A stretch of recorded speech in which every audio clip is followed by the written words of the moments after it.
Assalamualaikum warahmatullahi wabarakatuh. Alhamdulillah wassalatu wassalamu ala rasulillah wa binimati la hawla wala quwata illa billah ma'adu. Para pemirsa TV 9 dimanapun Anda berada, apa kabar Anda? Semoga semuanya dalam keadaan sehat walafiat, tak kurang suatu apapun, dan senantiasa dalam lindungan Allah Subhanahu wa taala. Kembali saya Edi Prasetyo hari ini menyapa Anda dalam Uji Aswaja. Kita kali ini masih bersama ditemani oleh Basnas Jawa Timur dan juga PWNU Jawa Timur, dan kita juga kali ini akan kedatangan narasumber yang akan membahas tentang Sya'ban dan persiapan spiritual menuju Ramadan. Bersama beliau Ustadz Fathul Qadir yang juga lumayan sangat sibuk hari ini. Setelah bertemu dengan Presiden Prabowo, langsung datang ke sini. Juga Ibu Khofifah, untuk mengikuti acara Kongres Muslimat. Yang keberapa ini Gus tadi? 18 kalau nggak? Ya, ke-18, Masya Allah. Ramai sekali tadi. Iya, kita di tengah-tengah kemudian kita berangkat sini agak terjebak macet juga. Subhanallah. Baik. Nah, pemirsa juga yang lagi nonton streaming kita, yang mungkin juga terjebak dalam kemacetan di Surabaya, Masya Allah, memang sangat luar biasa. Semoga tayangan Uji Aswaja kali ini bisa menemani Anda. Baik, Gus, kita akan membahas tentang bulan Sya'ban. Ya. Kalau kita ngomong masalah bulan Sya'ban itu adalah salah satu bulan yang sedikit terlupakan, karena diapit oleh 2 bulan istimewa. Oleh bulan Rajab dan bulan Ramadan. Bulan Rajab dan juga bulan Ramadan. Sebetulnya kalau kita membahas tentang persiapan spiritual menuju Ramadan, sebetulnya apa makna spiritual dari bulan Sya'ban nih Gus dalam konteks persiapan untuk menyambut bulan suci Ramadan kalau untuk panjenengan nih? Terkait bulan Sya'ban ini ya, atau ruwah bahasa Jawanya. Jadi kita sebelum kita nanti menuju ke pembahasan yang ditanyakan tadi, kita akan melihat fenomena di masyarakat kita kan. Sya'ban itu seakan-akan ya memang rangkaian dengan bulan Ramadan. Jadi ada tradisi-tradisi budaya di masyarakat yang itu adalah yang isinya tradisi spiritual menurut saya, karena di situ tradisi itu kemudian mengarahkan kepada bagaimana masyarakat kita itu lebih mendekat kepada Allah. Ada tradisi megengan kalau di sini ya. Tradisi megengan. Jawa Tengah itu di Magelang itu ada istilah nyadran.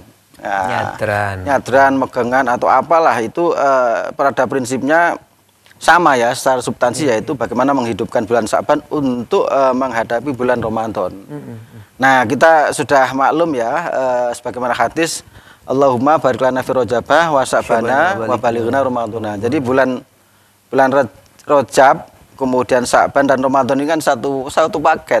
Ya, bulan ibadah. Kalau bulan Rajab itu bulan termasuk Syahrul Haram, bulan yang mulia.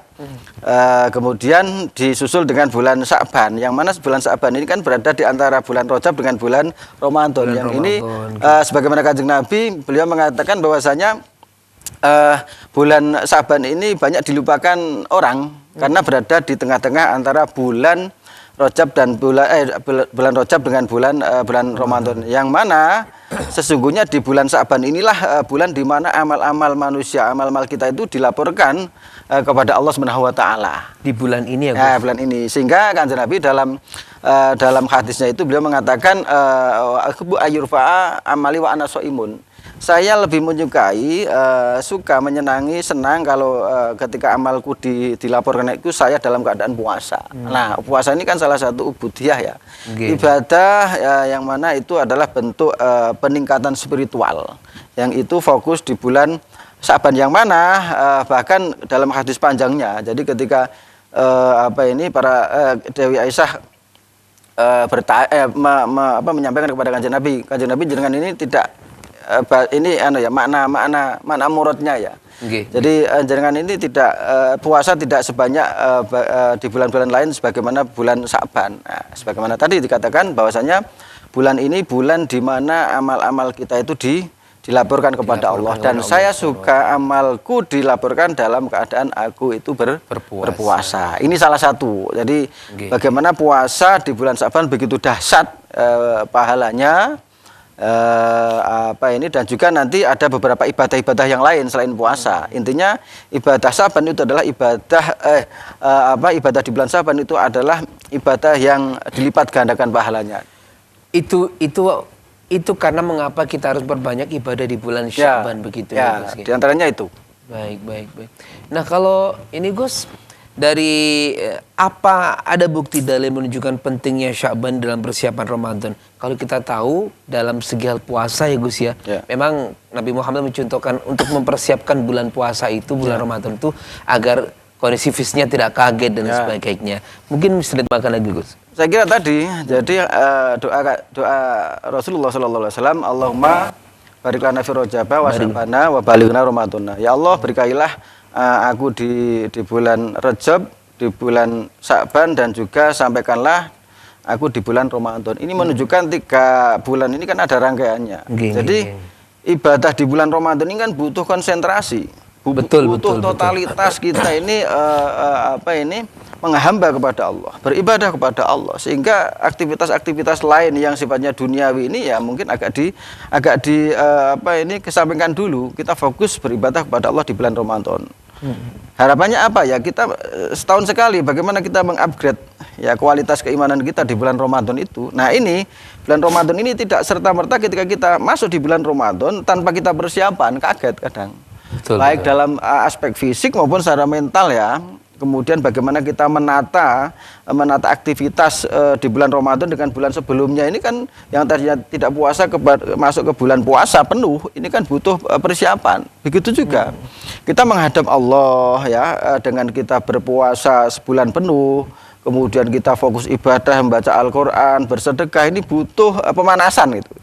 Mudahnya pemanasan lah. Jadi bagaimana bulan Rajab, kemudian bulan Sya'ban. Bulan Sya'ban ini kan juga sebagaimana tadi Kanjeng Nabi banyak berpuasa. Kadang Kanjeng Nabi di bulan Sya'ban itu tidak berpuasa cuma 2 hari, kan begitu.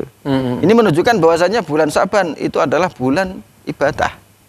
Fokus untuk ibadah, dan Kanjeng Nabi lebih suka berpuasa sebanyak mungkin di bulan Sya'ban. Sebanyak mungkin di bulan Sya'ban. Nah ini kalau di Jawa ya, terutama di tempat kita ngikut persiapan untuk masuk bulan Ramadan, seperti yang jenengan sanjangkan tadi, ada nyatran, ada megengan, ada juga yang ruah deso, ruahan. Ini sudah ketika saya lihat tadi banyak sekali Gus nih persiapan-persiapan ruah dusun, ruah desa begitu. Nah, ini juga apakah termasuk salah satu amalan yang juga harus dilakukan Gus ketika bulan Sya'ban? Mengingat di situ kan banyak sedekahan, banyak orang bersedekah, banyak orang yang membagi-bagikan hartanya untuk kebaikan orang banyak. Nah, seperti itu bagaimana nih Gus? Itu kayak tadi. Jadi bulan Sya'ban bulan dilaporkannya amal kita. Sehingga bagaimana kita berlomba-lomba melakukan kebaikan. Baik itu yang sifatnya ritual maupun sosial ya. Jadi meningkatkan spiritualitas ini kan tidak hanya kemudian ibadah yang mahdoh. Bagaimana kita suka sedekah, bagaimana ketika ruahan, ketika nyadran, ketika megengan itu kan kita mengeluarkan uang untuk bersedekah. Yang mana nanti dibagikan kepada masyarakat yang lain, kemudian kita berdoa mengirim kepada arwah mbah-mbah kita, orang tua kita yang sudah meninggal, leluhur kita ya. Biasanya kan ada yang di masjid, ada yang di makam biasanya ya. Itu menunjukkan bahwasanya nyekar lah. Jadi ritual seperti itu sesuatu yang penting bagi kita. Karena apa? Setelah kita meninggal dunia itu masih membutuhkan kiriman doa, asupan doa. Sehingga apa harapannya orang yang sudah meninggal itu juga akan mendapatkan tambahan pahala. Kira-kira begitu. Gus, terkait ziarah kubur nih Gus, beberapa teman-teman kita juga ada yang menyatakan seperti ini, ziarah kubur itu bukan warga Nahdien ini pastinya keluhan, karena mereka juga kurang mengerti tentang dasarnya, dalilnya tentang kenapa kok harus ziarah kubur padahal orang meninggal itu sudah meninggal terus dan sebagainya. Tapi beliau ini adalah salah satu narasumber yang bertemu saya di satu acara yang sangat spesial, acaranya teman-teman Ansor, acara-acara PKL nih Gus nih. Dan beliau sebagai narasumbernya, dan akhirnya hari ini baru ketemu lagi nih. Salam juga buat teman-teman alumni PKL Mojokerto yang sekarang lagi melihat tayangan kita. Ya Gus, teman-teman di Ansor Ngoro juga lagi nonton nih pastinya. Baik, Gus, kita membahas lagi tentang tadi Gus, sedikit pengetahuan tentang, mungkin ada yang belum paham juga tentang kenapa kita harus ziarah kubur, sedangkan ada yang mengatakan bahwasanya ziarah kubur itu bahkan haram dan sebagainya. Apakah seperti itu benar Gus? Saya kira ziarah kubur ini kan sangat disyariatkan. Jadi memang betul.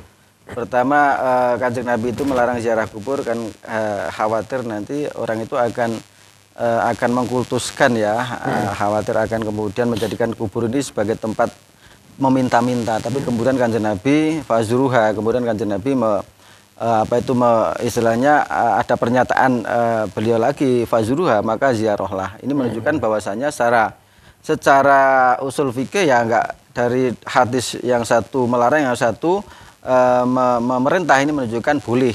Nah, namun ziarah kubur ini kemudian menjadi sunnah karena apa? Diisi dengan kiriman doa-doa, ya, kita bacaan kalimat thayyibah. Rasul membaca kalimat thayyibah yang harapannya adalah pahala yang kita baca ini nanti dihadiahkan kepada ahli kubur atau orang meninggal. Di samping itu, dengan kita ziarah kubur itu kan litadzakur.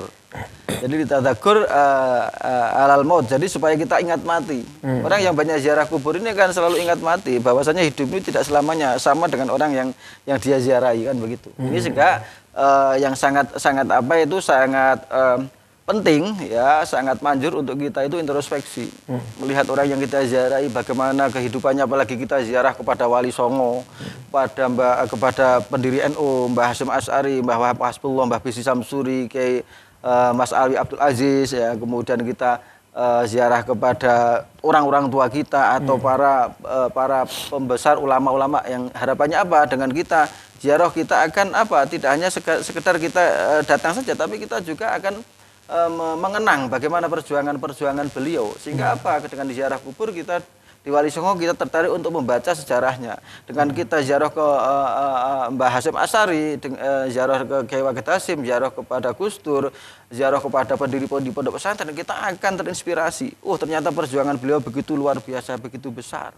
Di samping kita juga tabaruk, kita juga mengirim doa, kemudian kita juga mengambil inspirasi dari tokoh-tokoh atau ahli kubur itu.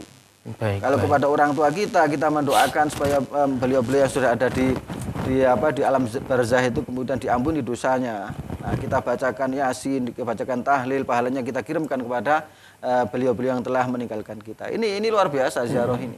Tidak hanya sekedar geruda-geruduk, tidak. Orang melihat karena memang tidak tahu ya. Ziarah itu kemudian dikatakan bid'ah, dikatakan dilarang, tidak. Dalilnya jelas kok. Kira-kira begitu.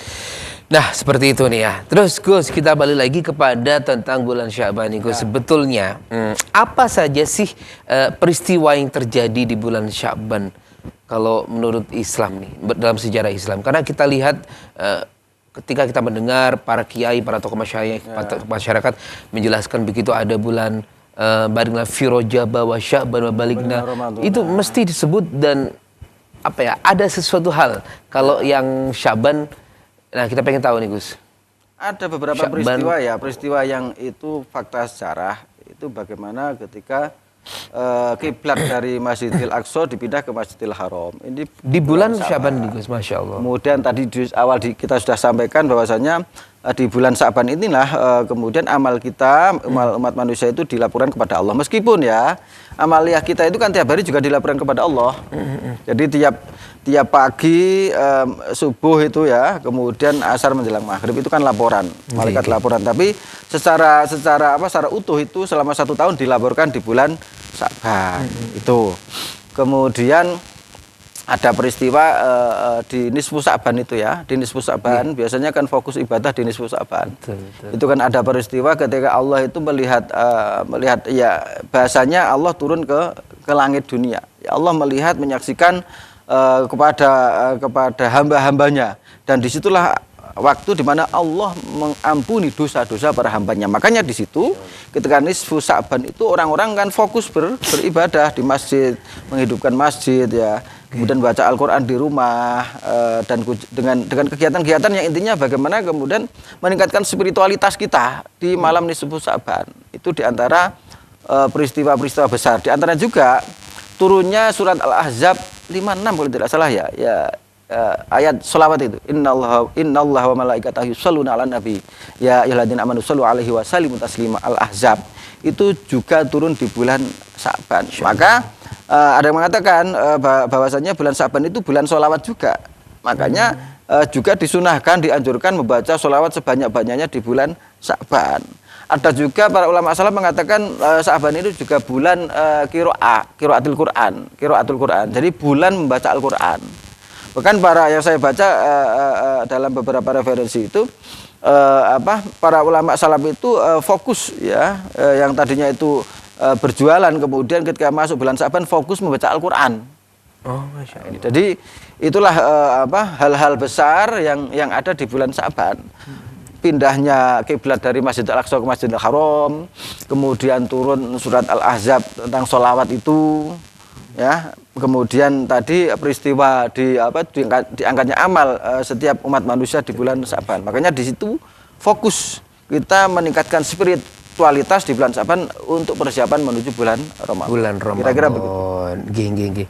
Nah, ini nih Gus, memang kadang-kadang kita kan pengen tahu juga nih, kalau yang teman-teman muslim yang udah lama-lama nih Gus, yang udah bertahun dari lahir jadi Islam, pendek kata begitu. Lah, kalau yang mereka yang baru memeluk Islam Gus, apakah juga dapat merasakan keistimewaan di bulan Sya'ban itu Gus? Mendapat pahala yang sama atau bagaimana, ataukah yang berbeda nih Gus? Ya saya kira sama, yang penting sudah masuk Islam nih kan. Sama, jadi khitabnya atau nanti apa yang dilakukan oleh umat Islam, jadi seseorang yang sudah membaca syahadat kan, itu kan sama, dia melakukan ibadah dapat pahala, melakukan maksiat dapat dosa. Jadi sama. Cuman bagaimana kemudian kalau yang saudara-saudara kita yang baru masuk Islam, bagaimana kita ajak ikut menikmati bagaimana ternyata Islam itu tidak sekaku yang dipahami sebagian umat saudara kita. Islam itu begitu indah, mengapresiasi tradisi budaya selama itu tidak bertentangan dengan prinsip-prinsip syariat. Sehingga ada tradisi tahlilan ya, ada tradisi megengan ya, ada tradisi ruwah desa, selamatan. Itu kan itu sebagai media ya, instrumen bagaimana supaya syariat Islam ini bisa membumi ya dengan difasilitasi lah dengan tradisi atau budaya yang sudah mengakar di masyarakat. Tinggal bagaimana syariat Islam kita sebarkan dengan tradisi atau budaya yang sudah ada. Itu kan lebih akan diterima sehingga tidak ada resistensi dari masyarakat. Baik ya, memang ya kalau nek dari NU nih kuis pokoknya gendut. Enak. Berkati akeh. Berkati akeh nih kayak berkati. Berkati akeh. Selalu kenyang. Amin. Kuis pemirsa, Anda masih bersama kami di Ujias Fajar dari TV9 Nusantara. Bekerja sama antara TV9 dan juga Basnas Jawa Timur serta PWNU Jawa Timur. Oke, Gus, kita masih terkait membahas tentang begitu indahnya hal-hal ibadah-ibadah atau sesuatu hal yang dilakukan di bulan Sya'ban. Recep ruah poso. Kalau cari bahasa wong Jawa ngoten nggih Gus. Recep ruah poso. Kalau ruah bisa cocok nang dindi, ngoten nggih. Ojo atoto begitu kan kalau Jawa. Nggih. Memang filosofi orang Jawa itu kadang-kadang kalau kita dimaknai dengan anak-anak sekarang kadang-kadang tidak bisa diterima dengan akal juga ya Gus ya. Kenapa sih harus begini, harus begitu, padahal mereka itu mengatakan seperti itu dengan banyak pengalaman dan sebagainya. Gus, kalau tadi kan bulan Sya'ban menurut panjenengan nih sama menurut pandangan para ulama. Nah, sebetulnya kalau makna teologis bulan Sya'ban dalam Islam dan bagaimana bulan ini tuh terkait dengan konsep teologi seperti tauhid, iman dan takwa nih, Gus. Saya kira jelas ya. Jadi ketika tadi disampaikan bahwasanya Kanjeng Nabi ini lebih banyak melakukan ibadah puasa di bulan Sya'ban karena apa? Harapannya adalah ketika amal beliau itu dilaporkan kepada Allah, beliau dalam keadaan berpuasa. Itu kan menunjukkan bahwasanya benar-benar bahwasanya ini saya menghadap kepada Allah itu apa modal saya. Itu saja Kanjeng Nabi seperti itu, apalagi kita kan yang modalnya tidak jelas seperti ini. Kanjeng Nabi yang dijamin terhindar dari maksiat, terhindar dari dosa, tapi masih beliau melakukan seperti itu, menunjukkan apa? Makna teologis bahwasanya memang benar Allah itu adalah yang maha kuasa, yang maha segalanya. Dengan kita meningkatkan puasa di bulan Sya'ban, harapannya apa? Amal kita dilaporkan dalam keadaan baik. Karena apa? Karena harapannya kita itu kan sebagai umat manusia, khususnya umat Islam kan agar selamat di akhirat kan. Selain Rabbana atina fid dunya hasanah wa fil akhirati hasanah. Jadi ketika orang beraktivitas di dunia ini ya, itu kan dua, bagaimana agar terjamin kehidupan dunianya ya aman, makmur, sentosa, cukup, rezekinya cukup, tapi bagaimana kemudian selamat di akhirat. Ini lebih penting kan begitu. Betul. Orang itu kan ada tiga macam minimal kan. Orang yang selamat dunia dan akhiratnya. Baik yang selamat atau selamat dunia dan akhirat. Ada yang dunianya saja, ada yang akhiratnya saja. Nah, ini yang kemudian harus kita pahami dalam konsep teologis. Bulan Sya'ban ini penting karena apa? Dengan kita meyakini bahwasanya amal kita dilaporkan di bulan Sya'ban, itu kita akan semakin mendekat kepada Allah. Dengan apa? Dengan puasa. Orang keyakinan itu kan, keimanan kan tidak hanya dilafatkan saja, tapi bagaimana diamalkan. Semakin kita mengamalkan syariat, semakin kita akan kuat. Iman kita kan begitu. Jadi orang kadang yang penting yakin kepada Allah, belum cukup. Tapi bagaimana kemudian amaliah itu harus kita jalankan. Kita merasakan nikmatnya puasa, nikmatnya baca Al-Quran, nikmatnya wirid, dan nikmatnya membaca sholawat. Kita akan semakin kuat iman kita. Secara teologis kita semakin akan ketauhidan kita semakin kuat. Kan begitu, sehingga ketika semakin kuat imannya, ya kita akan tidak galau dalam kondisi apapun, karena bagaimana keadaan kita itu hanya kita mengharap kepada Allah. Jadi kita selalu pasrah kepada Allah. Dalam keadaan senang susah itu kita merasa ada Allah. Beda kalau orang yang jauh dari ibadah, jauh dari Allah, susah, tidak punya uang susah, diberi cobaan sedikit dia putus asa. Tapi kalau orang yang semakin kuat imannya, teologinya semakin kuat, tauhidnya semakin kuat, maka dia akan selalu enjoy dalam segala kondisi. Kira-kira begitu. Bagus. Bulan Sya'ban sendiri ini dalam mempertahankan identitas dan tradisi Islam, Gus. Itu di tengah-tengah perubahan sosial dan budaya ini, apa yang membuat dia begitu berperan penting dalam ini? Oh, sangat penting. Apalagi sekarang. Tradisi-tradisi kita, ini bulan apa ini? Bulan Februari. Sebentar lagi ada Valentine Day ya. Kalau kita lihat mereka, itu anak-anak muda itu ngapain Valentine Day? Apakah itu kemudian sesuatu yang bermanfaat bagi generasi mudi Muslim? Tidak. Enggak ada kan? Enggak ada manfaatnya. Lah ini makanya kita harus masyarakat harus sadar itu. Jangan sedikit-sedikit dilarang ibadah itu dilarang, tapi kemudian tradisi-tradisi budaya yang merusak moral dan akhlak generasi muda dibiarkan. Itu sangat penting. Makanya kemudian bagaimana orang tua ya, masyarakat kita yang kemudian merasa bertanggung jawab kepada keselamatan generasi bangsa, bagaimana kita juga mengarahkan masyarakat kita, generasi muda kita untuk meramaikan kan ritual-ritual atau tradisi seperti ini. Nisfu Sya'ban kita mengadakan acara, kan begitu.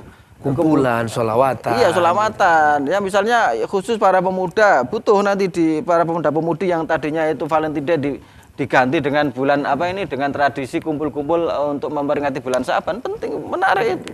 Dikemas dengan yang begitu menarik untuk kalangan muda. Itu penting.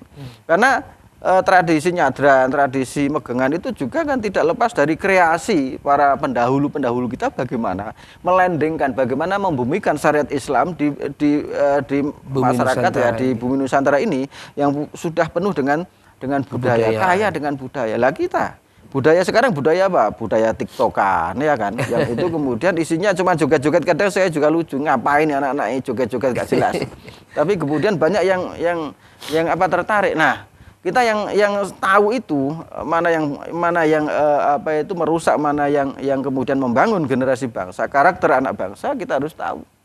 Kita bilang, oh ternyata dalam tradisi kita, tradisi Nahdliyin khususnya, itu begitu kaya dengan budaya-budaya yang itu dapat mengarahkan generasi muda kita itu menjadi generasi yang punya karakter yang jelas. Kan begitu. Contohnya seperti apa itu, Gus? Yang itu tadi, misalnya kegiatan-kegiatan yang tadinya itu mengarah kepada maksiat, kita arahkan, dihilangkan, dengan kemasan-kemasan yang menarik, ada kaitannya dengan nilai-nilai bulan Sya'ban, bulan Rajab, atau apalah yang itu adalah sebuah kreasi ya, kreasi yang mengarahkan agar masyarakat kita itu lebih tertarik kepada nilai-nilai syariat. Itu nilai-nilai syariat. Intinya adalah itu. Ya. Betapa cerdasnya, begitu terampilnya para leluhur kita nih Gus, para kiai-kiai yang perlu dilestarikan, yang sangat istimewa dan luar biasa, yang sudah memberikan memasukkan nilai-nilai Islami ke dalam budaya-budaya yang sudah ada tanpa menyinggung mereka, bahkan mereka juga dirangkul, akhirnya mereka Bisa jadi menerima kita. bisa menerima dengan baik. Dan hingga saat ini kita semuanya akhirnya bisa mengenal Islam, Masya Allah, luar biasa. Nggih.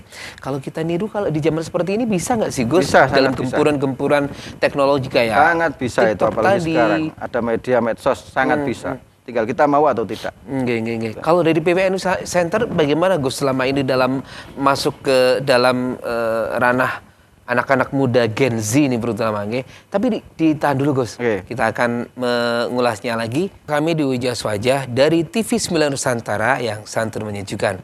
Dan juga masih bersama saya Ray Prastyo, juga narasumber kami beliau Ustadz Fatkul Qodir dari Aswaja Inu Center PWNU Jawa Timur. Kita berada di segmen terakhir. Dan sekali lagi untuk Anda yang baru saja bergabung bersama kami, Anda bisa menonton siaran ulang kami di channel live streaming TV 9, yakni Hujah Aswaja. Gus, kita balik lagi nih Gus, membincangkan tentang bulan Sya'ban. Ya, kalau kita ngomong masalah bulan Sya'ban, terutama amal-amalnya nih banyak banget pastinya Gus. Nah, kalau ini Gus, bagaimana bulan Sya'ban itu dipahami dalam konteks fikih Islam? Dan apa implikasinya terhadap praktek-praktek hukum dalam masyarakat Islam nih Gus? Jadi fikih ini kan al-ahkam asy-syar'iyyah al-amaliyah al-muktasab min adillatiha tafsiliyah. Jadi fikih kan hukum. Hukum itu kan yang 5 itu. Wajib, sunnah, mubah, makruh, haram. Nah, ketika dikaitkan dengan amaliyah di bulan Sya'ban, amaliyah-amaliyah itu apa? Hukumnya kan banyak yang sunnah. Kita membaca Al-Quran, jadi kita lebih meningkatkan amaliyah-amaliyah sunnah. Satu, membaca Al-Quran, puasa, bersedekah, baca sholawat. Nah, semua ini kan ada cantolannya kepada Al-Quran dan Al-Hadis. Puasa sebagaimana Kanjeng Nabi tadi, puasa banyak melakukan puasa di bulan Sya'ban. Karena apa? Mengharapkan Kanjeng Nabi berharap ketika dilaporkan amalnya dalam keadaan berpuasa. Ini kan sunnah berarti. Betul. Berarti puasa ini hukumnya sunnah, secara syariat, secara fikih kan sunnah. Sama dengan tadi dengan apa? Dengan membaca Al-Quran, ya, dengan baca sholawat. Karena apa? Di bulan Sya'ban ini bulan di mana diturunkannya ayat Al-Ahzab yang itu menjelaskan tentang sholawat tadi. Berarti apa? Membaca sholawat termasuk innallaha malaikatahu yusholluna ala nabi, Allah dan para malaikat itu selalu bersolawat kepada Kanjeng Nabi. Berarti apa? Di bulan Sya'ban ini disunahkan juga banyak membaca sholawat. Dibanding jadi ibadah di bulan Sya'ban ini harapannya bagaimana selalu lebih ditingkatkan. Di samping itu tadi sebagai pintu masuk bagaimana kita mempersiapkan diri secara lahir batin menghadapi bulan Ramadan yang nanti lebih fokus kepada ibadah. Gitu. Artinya semua amal-amalan yang akan dilaksanakan di bulan Ramadan, kalau kita pengen mengerjakan secara efektif, ya, berarti dimulai terlebih dahulu sedikit demi sedikitnya di bulan Sya'ban. Artinya mulai Rajab, Sya'ban, kemudian Ramadan. Recep ruah poso, ingatan saya begitu Gus. Orang Jawa kan seperti itu, menarik cara penyampaiannya yang indah kepada masyarakat itu. Recep ruah poso, mulut, akhir mulut, bakto mulut, gitu. Selalu sabar, Gus. Baik, terima kasih Gus sudah berkenan hadir dan sudah memberikan banyak ilmu tentang bulan Sya'ban. Sama-sama, semoga bermanfaat. Dan amin. Semoga panjenengan juga sukses. Amin. Dan salam juga buat teman-teman PWNU Center Jawa Timur. Selamat bersibuk diri, tadi sempat kedatangan orang nomor 1 di Indonesia. Oke, pokoknya pemirsa terima kasih sekali lagi untuk kebersamaan Anda dan semoga apa yang disampaikan oleh beliau dapat bermanfaat dan dapat kita implementasikan dalam kehidupan kita sehari-hari sehingga kita menjadi muslim yang terbaik. Wallahul muwaffiq. Assalamualaikum warahmatullahi wabarakatuh. Kita berjumpa lagi di Hujah Aswaja minggu depan.